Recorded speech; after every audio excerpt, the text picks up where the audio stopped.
บัดนี้หมายมีศรัทธาญาติกาพี่น้องพ่อแม่พี่น้องทั้งหลายเขาก็บ่ได้ละเหตุเสียมือหมองบ่ได้ละกองเสียมือของบ่ได้ละแปะกองบ่เวนี้บ่ได้ละกองอันนี้ของนักปราชญ์ของผู้หูยิงใจผู้ฉลาดเอาไปตองอันสะอาดมานิ่งเป็นใบสีลมแมวตังเวดีบนขันโตกที่ต้องเครื่องบริโภคมากนาโต๊ะแต่งหน้าผักห้องหัวจะมาเรียบร้อยมา32 ขวัญพระนาคสุขชัยหลวงแก้วในกิคากะลาวันนี้แม่นมา32 ขวัญพระนาคสุขท่านในหลวงแก้วในไปอยู่บนโต๊ะวันออกขอบไตบนเหนือก็ขอให้มีใจหลิงนอกจนเดือกันเข้ามาเพื่อมาอยู่กับเนื้อกับตัวเพื่อมาอยู่กับหัวกับทิ้งของเขาขวัญในกิคากะลาวันนี้ยามนี้นั่นอยู่จังมีแต่แน่ที่หลีจิตเตอ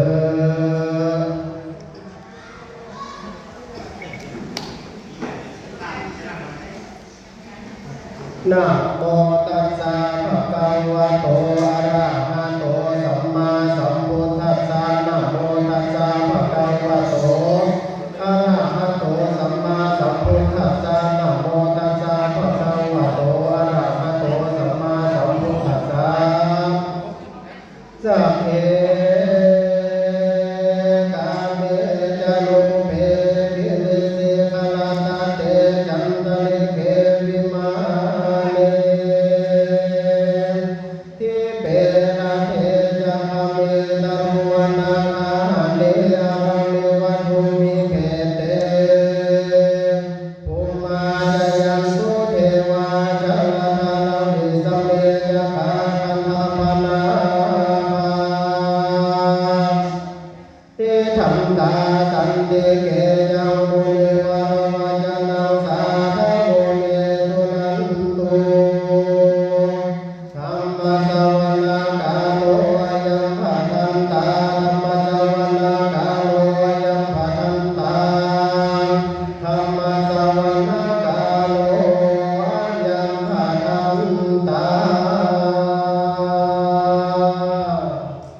คุณแม่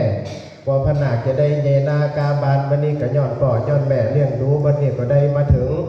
ลำลึกนึกถึงคุณพระพุทธพระธรรมพระสงฆ์คือเรื่องยังศาสนาจึงได้เอาตนตัวเข้ามาบวชหรือพนาคเรามาตั้งใจสดับรับฟังเด้อเสีย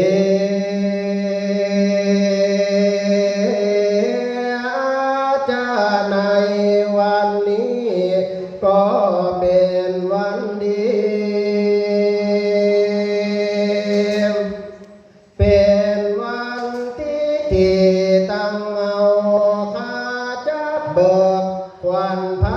นาคเจ้าอันจะเข้ามาบวชสร้างผานวดในศาสนา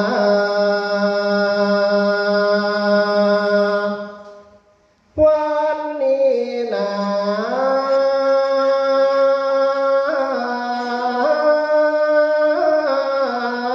ลำเลิ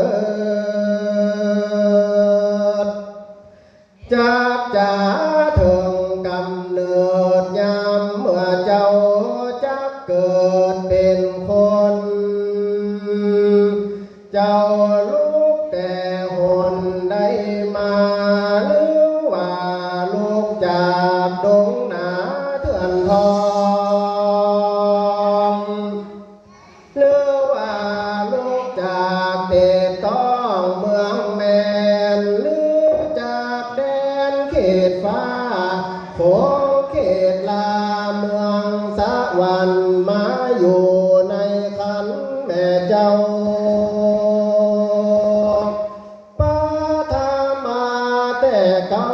วิญญาณเข้ามาสู่เม็ดน้อยอยู่เต้าเส้นผมตัดมนผ้าแปดมาโคตรแหวดเทียมตันมาอยู่เนื้อจอมขวัญปอพิตาแหลกนั้นนาปฏิสนมาอยู่ในตนแม่มารดาพิธรรมมาเจ็ดสิ่งทันหายิงตัวมาถาสีดาตกแต่งแปลงเป็นแข่งเป็นขามีหูตากายาคบไว้ตกแต่งไว้32ตามทำนองลายผ้าการมีทวารตั้งเก่าตามกายเราอินทรีย์สวัสดีอยู่ในต้องแม่เจ้าแหลกนั้นเราหัวตีแม่จักมีลูกไทยตุกบ่อไล่นานำกินบ่อลำยุดย่อนกัวลูกอ่อนในต้องได้พิษต้องอาหารกินเพชรเก็มหวานสมฝาดแม่บ่ปะมาดย้ำวันหลายเดือนผ่านล่วงแล้วลูกนอแก้วตวงเต้นบ่วางเว้นวันยามแม่จักตามเที่ยวไตขึ้นเหนือไตไปมาก็กลัวบุตรตาลูกน้อยได้ตำก้อยเครื่องขี่ยำยะการมีลำบากย้อนแม่นี่หาปามันบ่เจยบานลำตีหายใจที่เววนตุกท่าโดนลายแลบ่เว้นแวคืนวันยามเมื่อลูกนั้นจะเกิดทุกข์ไม่เดือดเป็นไม้แม่เจ็บต้องหลายเหลือแลเหงื่อย่อยแผ่กายาแม่น้องจ่าโอยข้างน้ำไหลจางคืนฝืดตาแม่มืดบ่หันไหนเหลื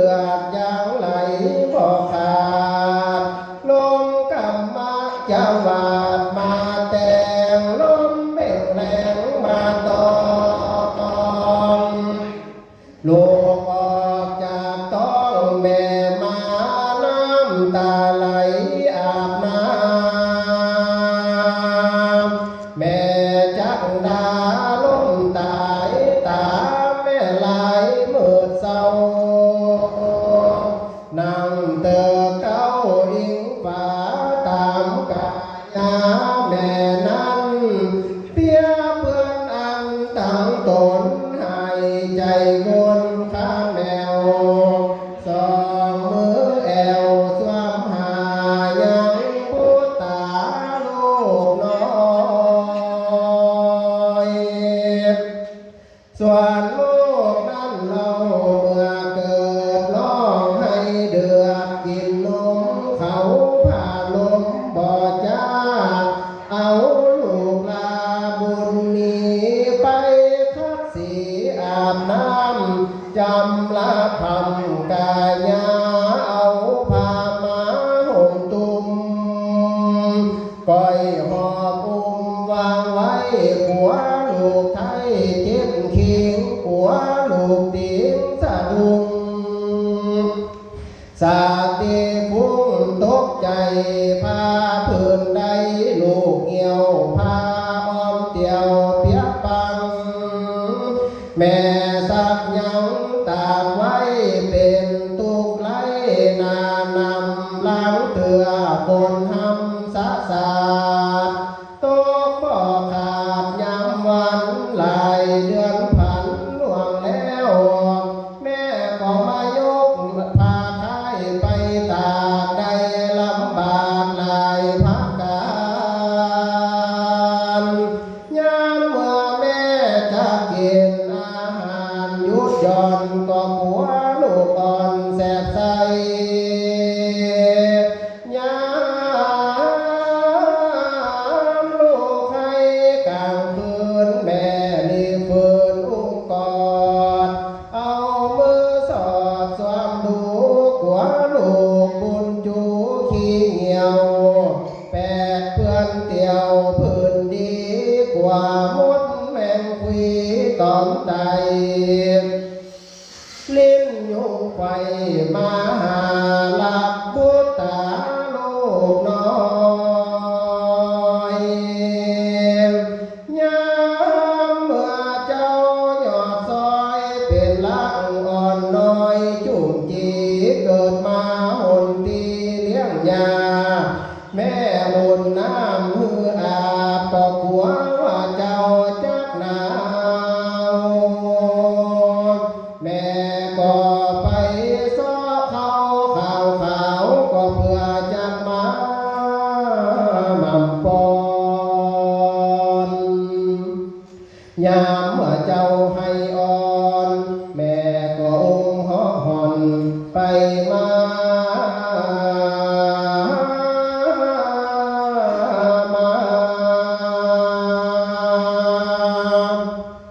แม่ก็มา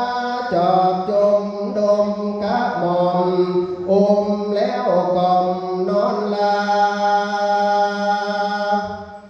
เอาลูกบุตานอนอูแม่ก็มาป่วยโยกโยโยกโยไปมาว่ารับก็มารับเสียเตอตา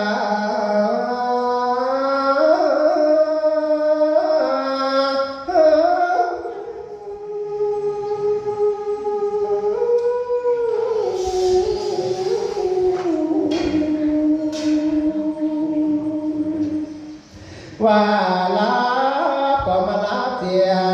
เตอตา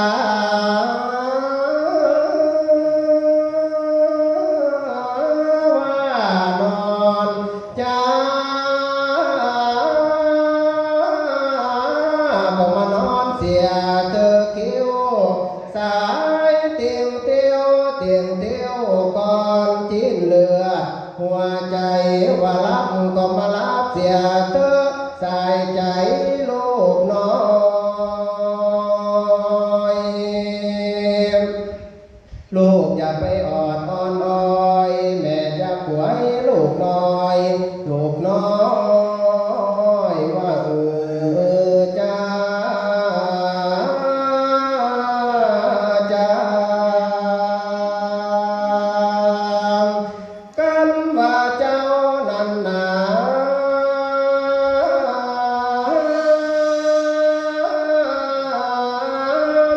ไว้หยาขึ้นมาสักหน่อยเจ้าหนอน้อยหนอน้อยก็เปลี่ยนอันความเป็นยืดไปเพื่อคือพัดมนเจ้าเกิดมาเป็นคนยินยากแสนลำบากนักหนาบัดนี้เจ้าใหญ่มาก็ย้อนพ่อแม่มีใจแผ่คุณนาคุณสองขาพ่อแม่มีนักแก่เลือหลายคุณหมุนผายสองเจ้ามีบาเต้านักหนาบ่อาจจะฆ่านานนาแม่นว่าเอาพระสุธาอาจอ้างอากาศกว้างไปบนแผ่นดินหนต่ำไตมารวมกันไว้ก็บ่อาจเพียบใดยังบุญและนามังกาลากาถา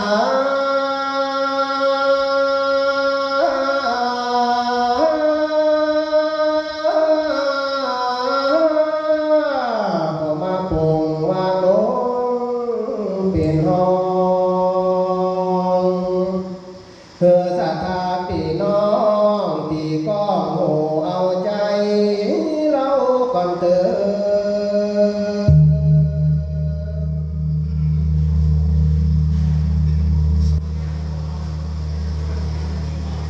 เส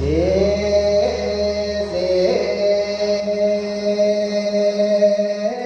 อาจารย์ในวันนี้ก็หากเป็นวันดี เป็นวันกาบใกล้เบิกสีเป็นวันดีโลกลาเป็นวันผ่าแป้โมคาซึกสัตหูเป็นวันสัมปันอยู่ขึ้นนั่งแต่นแก้วผ่าแป้แล้วยังโมมาลาวันนี้นะก็มาเป็นวันดีเป็นวันสะลีเรื่องเลิศเป็นวันผ่าเสิร์ใส่สีเป็นวันที่ตั้งเอาพ่อและแม่แห่งเจ้าก็มาเล่งหันลูกเต่าย้ำเมื่อเจ้าพ้นออกจากห้องหลอดจากท้องแม่มารดาพระสูตรมาเป็นใจเจ้าชมชายเจียงอ่อนงามจะจอนที่เจ้าวันนะขาวไม่นานพอลูกลาปุนดีจมองค์กาสมเลิศล้วนหลักขันนักถูกทวนโยอันพ่อแม่เลี้ยงหลายปีหลายวันความเขาอดนั่งเฝ้าคอยแงงนอนสักแกงพ่อเฝ้าหือลูกเต้ากินนมหอบเจยจมลูกเต้าหลายพวกเขามาเถิงใหญ่พอเพิงแก่นกาเจียงได้มาเล็งหันใจสอดดันยังสาสนาของพาสัทธาตนผ่านแผ่วพาตนแก้วบ่ได้ประมาทจึงตั้งไว้ยังบาทวินัยตั้งสินดวงใสสะอาดขอเจ้าอย่าได้ขาดอย่าได้ประมาทลาสาขอสิทธาลายลา227หากเป็นหมายสิทธาหลายบ่น้อยเจ้ายอดซอยจุงลำเลียนเขียนอ่านบุญเจ้าสารสิ่งสา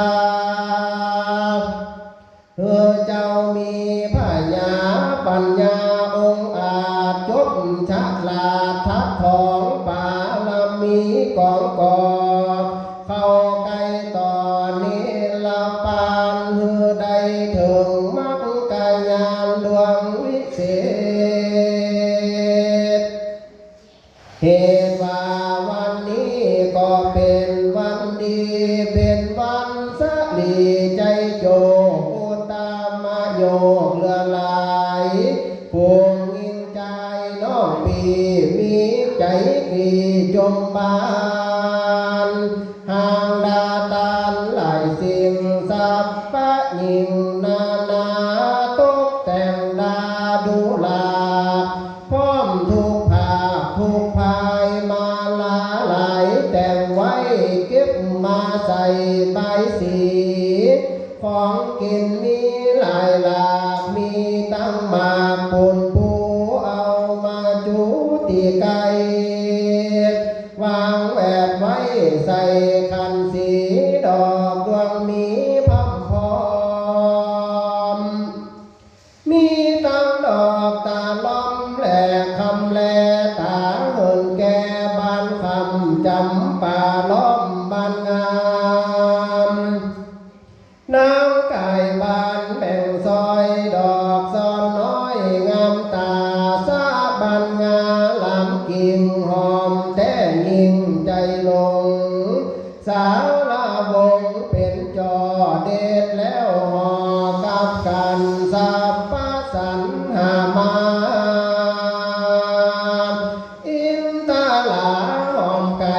ดอกเข็มไตงามดีงามแต่สีลดบ่มีดูอาจเป็นจะมาทมทองดอกกำปองบานแสนดอกกาแก่เกียงหอมดอกไข่ยอมบานมีเมื่อหอมลดเลือให้เงาตั้งดอกเป่าบานแบ่งดอกสาแหลงหอมดีสุลาปีบานเจ้าแม่เพิ่งเล่าบินตอมสาทานหอมกิ่งน้องดอกเครื่องเพิ่งสามปอยดอกแก่ฝอยคอนใหญ่เอื้องงอนไข่หอมเหมือนดอกเอื้องเหมือนหาใดเอื้องย่อยไม้และเอื้องลังกาเอื้องใหม่นาแก่ข้าวเอื้องจางเน่าเข้าเด็ดเอื้องปากเด็ดหาใดเอามาไว้ทมทองตั้งดอกตองและดอกนิ้วบานแสบสิวดาวเรืองเอามาวางเนื้อคันบางของนั้นก็หาบ่ได้เหตุว่าดวงดอกไม้มีหลายพักการล้างทองก็บานไปแล้วล้างทองก็บานกาดแก้วสะสูนล้างทองก็ยังจุ่มจีเหตุล้างดูมีสามแห่งตามที่ฟ้าตั้งแต่งเดิมมาค่าจริงจาก่าวไว้ยังดวงดอกไม้หมู่บุพาเพื่อกว่าตาติ่งสาแห่งเจ้าไปสนุกมวนเล่นไปสนุกตื่นเต้นหลวดลืมมาข้าจักเรียกร้อง32ขวัญเจ้าขวัญเต้าอยู่จอยวอยแม่นไปตกอยู่คีรีดอยหยาดน้ำวังป่าไปตกให้หนาป่าไม้ข้าจะขอเจิญเอาขวัญผ้าหน้ากาหน้าไทยจุงปีกปอคืนมา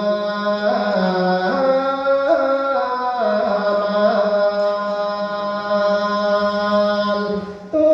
ติยาคาถา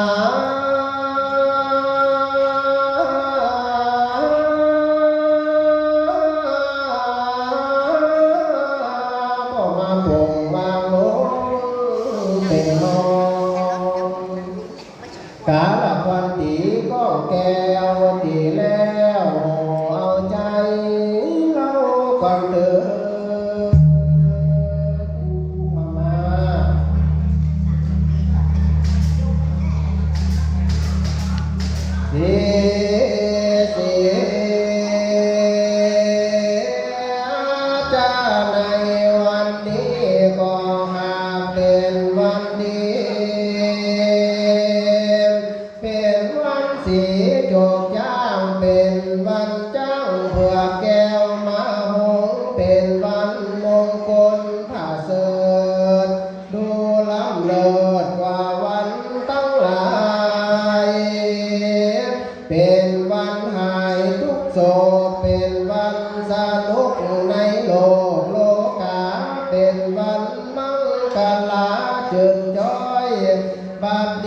ผู้ข้าน้อยจากเรียกร้องห้องเอาขวัญขอ32ขวัญแห่งเจ้ามานั่งพร้อมแวดล้อมอยู่กับตนขวัญเจ้าอย่าไปเววนหลงลาขวัญเจ้าอย่าไปอยู่ป่าแก้มขวางขวัญเจ้าอย่าไปอยู่ป่ายางจมดอกขวัญเจ้าอย่าไปอยู่ขอบฟ้าแก้มฝนขวัญเจ้าจงมาอยู่เมืองคนที่นี่ขวัญเจ้าอย่าไปอยู่ของเขตห้องเมืองผีขวัญเจ้าอย่าไปลงกินปีตัวแม่เม่นขวัญเจ้าอย่าไปอยู่แม่น้ำเต็นตาตกเหวขวัญเจ้าอย่าไปเที่ยวโห่ร้องขวัญเจ้าอย่าไปเป็นเพื่อนพ้องหมู่ในพานหากแม่นขวัญเจ้าได้ยินเสียงสานข้าขอวอนวานคือขวัญเจ้ามาไวขันมาขวัญเจ้ามาแล้วอย่าได้เกียรติคงใจขวัญเจ้าอย่าไปอยู่ยิ้มผีจังไรใจกาขวัญเจ้าอย่าไปอยู่ที่แม่มาอังจันดอนขวัญเจ้าอย่าไปอยู่กับช้างงอนตัวใหญ่น้อยขวัญเจ้าพนากานาคน้อยนาคน้อยก็จงรีบปันมา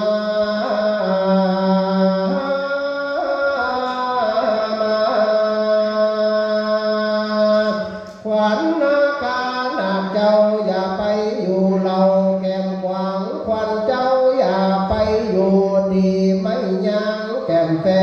กขวัญเจ้าอย่าไปอยู่ดีไม่แตกเสียงตงขวัญเจ้าอย่าไปอยู่ดีฟ้าดังอื่นขวัญเจ้าอย่าไปอยู่ป่ามืดตื้อดวงยินที่นั้นหากเป็นที่ยับยินอยู่สางเป็นที่อยู่และจ้างเสือสิงขอขวัญผ้าเปิงปิงแห่งเจ้าจุงปิกปอกเต้าขึ้นมา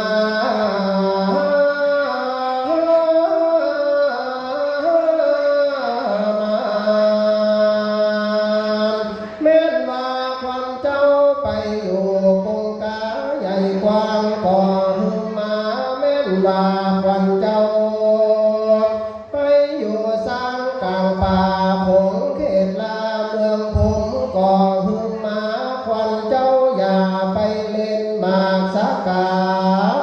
กับเทวดาเขาแก้วขวัญเจ้าอย่าไปเล่นใส่เหวกับหมู่ในพาน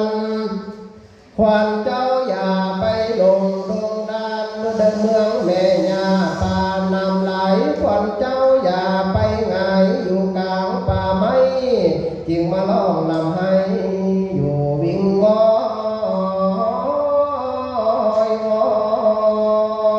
ยขวัญเจ้าอย่าไปอยู่ดงดอยป่าไม้ด่านดงนามันพอใจเหมือนเกหาแห่งคนเราเหตุนั้นเราข้าจึงจะพาเอาขวัญพังเปิดเป่าแห่งเจ้าจุงปิกปอกเต้า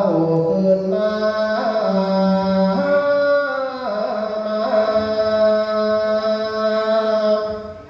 ตาติยากาถา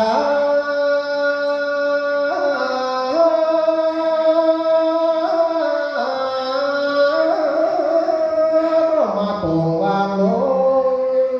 งเป็นห้องกาลกวันตีก้องแก้วตีแล้วเอาบุญเอาก่อนเถิดมาภาษาที่สองคนขนาดเราไปอยู่บนโต๊ะกันออกของไทยเหนือครับพอมีใจดีน้องจนเหลือกันของนาเอมาอยู่กับเหลือกับหัวกับหัวกับทีมผูกเข้าผูกวัน32คนขนาดจมผักพ่อหมอหลงวันแล้วผู้ข้าบ่ได้ยุบมาเป่าผู้ข้าบ่ได้หลอกมาได้ขนาดชนะ32คนขนาดจมมาสร้างมาเบย ยังโภชนะอาหารหลายๆอันถูกพาได้ทุกแต่งไปต้อนถูกพาถูกต้องถูกขวัญขนาดก้อนของขวัญที่เดิน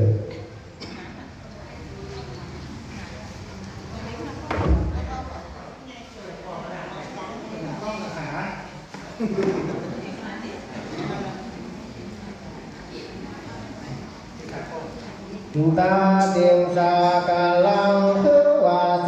32ขวัญเจ้ามาแล้วจงมาสาเวยเข้าจงมาเจยจงมีตั้งไข่ต้มข้าวหนมและข้าวต้มกล้วยอ้อยของหากมีตกแต่งดีเต็มคันมีตั้งกล้วยจันและกล้วยข้าวกล้วยเก็บเฝ้าสุกเหลืองกล้วยตู้เหลืองกล้วยสั้นกล้วยไข่ดันหลายวีกล้วยตานีผิวทองกล้วยมานีอ่องในแดงกล้วยหัวแข็งกินพลอยบ่ฮือตกย่อยเสียสีเข้านมมีหลายยาข้าก็หามนำมามีตั้งเข้านมป่าและเข้านมไก่เข้านมแกงตื่นไม่หอมมันถ้าประสันหามามีกีฬาหมากเมียงเพื่อจะเลี้ยงยังควรขอควันมงคลแห่งเจ้าจุงมาเสวยเขาแล้วฮือเจ้าได้อยู่บุตรที่สวัสดีฮือเจ้ามีอายุยืนยาวฮือเจ้าได้อยู่สุขเตียงเต้าจีกาจิตเตือนควานเฮ้ยควานเจ้ามากินข้าวแล้วจุงมากินน้ำนินน้าใส่ก็ใส่ยินก็คนหากกองดีอันหมูศรัทธาไปอาบตักแล้วหามน้ำมาเป็นเจ้าแม่คงกาใหญ่กว้างจำละล่างสะสมจำละองค์ลูกไล่กินอิ่มใดหากมีแรงซาป้าแสงเหมือนดังแก้วกินอิ่มแล้วหากใจดีคุณเจ้ามียิ่งในบริโภคกินฮือหายโศกหายเหงากินฮือหายมัวเมาเมาบนกินฮือก้นตุกยากินเป็นยาในเนื้อกินเป็นเชื่อเป็นสายกินฮือหายพญากินน้ำห้วยก็มาสาบไว้ตองกินน้ำหนองก็มาสาบเหี่ยวจ้างถึงมากินน้ำบ่อสางออกจึงสายนี้ก่อนเติมวันเฮ้ยกันว่า32คนเจ้ามากินปีแล้วได้ไปที่นี้32คนเจ้ามากินปีแล้วจะได้ไหนได้เบื่อก็หาเมื่อไงก็เลือกกับตัวกับหัวกับกิ้งหัวกองหัวควันมาเดือดหัวข้าวก็ได้ยืมมาทุกที่ถาพื้นผาลาจาดองดอกเขาต่อของใหม่น้ำเตียนหน้าอู้สุจิงสู้กันตัวแต่ก้าวผมมาวางเวียนไม่เหลือกันเหมือนจะมาขอสมากันหลับว่าเขาขวัญแม่นบอกมาได้เขียนในวันก่อนรุ่นมากันก็ได้คนนี้คนได้มาก่อนคนนี้บุญคนได้มาลุ้นก่อนที่เกียรติบัดนี้ผู้ค้าก็เลยน้ำซักซิดมาจุ่มมาย่อมมา32คนเจ้านี่แห้งมันดอกมากกามันดอกเงินคมมันหอกมันดาบพาแปะกระซึกสะตูแปะผีไปบนแปะคนไปหลุมปลาขอผีไว้หน้าปลาขอคาคายยังมือนั่นจุ่มจังนี้แต่ดีสัมปัตตาสัมปะข้อสัมปะภัยข้อไปในถอนออกข้อไปดอกถอนนี้ข้อลำนี้แก่กาข้อไปหลังอย่ามาทาข้อไปนาอย่ามาติ้นข้อปลาพิษเป็นโตดข้อละโหดชะกันข้อปันอันหลายสิ่งจุงรับไว้หมิ่งตาไกลคือบาดจังไรที่8ข้อฝาแฝดที่ตนข้อกังวลหลายซ้ำข้อในทำหุงสาข้อนาหลายลาข้อพิปากเป็นกรรมข้อเป็นลำอย่ามาไกลข้อเทียบข้อไม่ตัวไปมีไกลเพื่อต้องไปตามเส้นไหมคือไหลไปตามเส้นได้คือยกอย่างใหญ่ไปสู่เมืองผีข้าจะด่าข้อหือหนีข้าจะตีข้อที่ไหนหรือคือประมวลแก้วแก่นดาคม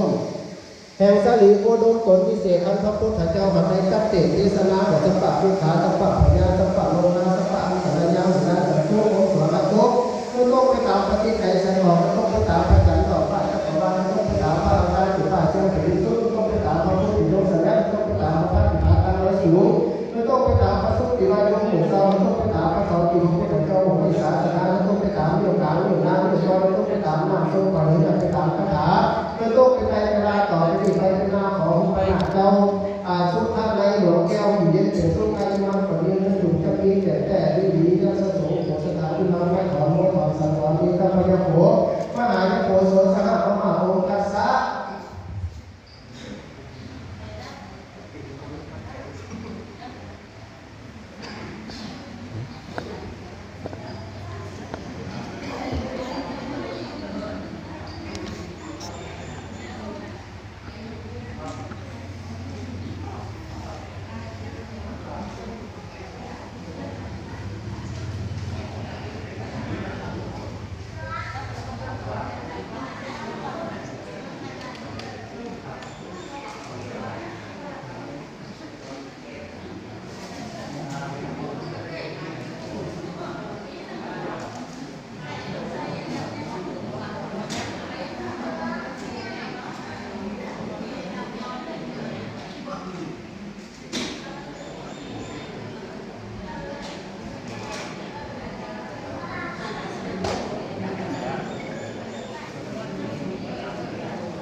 อ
ขับบอกเป็นเจ้ากันเด้อ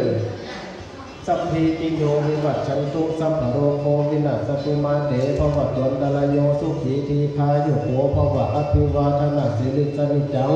พุทธาปัจจายโนจัตตาโนธรรมาวัฏันติอายุวันโนสุขังภะลังเรียบร้อยจะซ้อกระซ้อจะไม่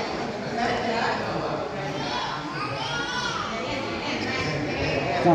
วันนี้ใบสีสุขวันผักบายก็สำเร็จรุ่งเรืองไปด้วยดีเนาะวันนี้เราก็ได้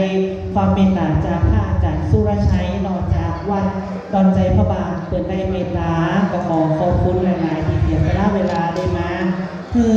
ความรู้ก็คือที่พระเจ้าได้เจอเปิดมานี่กับเพื่อเพียงคือปออาจารย์บ้านเขาได้ศึกษาทำนองวิธีการเนาะเพราะว่าบ้านเราก็มีอาจารย์ใหม่ยันได้มายันหู้เป็นเจ้าปอวินเราปอวินได้มาขึ้นครูขอเป็นลูกศิษย์เปิดแล้วนั้นก็หวังว่าบ้านเขาค่ะจะได้มีปออาจารย์หลายๆคนมาได้ยันหู้ก็เปิดเพื่อที่จะสื่อสารวัฒนธรรมต่อไปวันนี้ก็สำหรับวันนี้ก็เป็นอันเสร็จพิธีเราสู่วันอย่างเรียบร้อยแล้วกับวันพุธเขาก็จะเวลา9 โมงครึ่งเขาก็จะได้เข้าพิธีอุปสมบท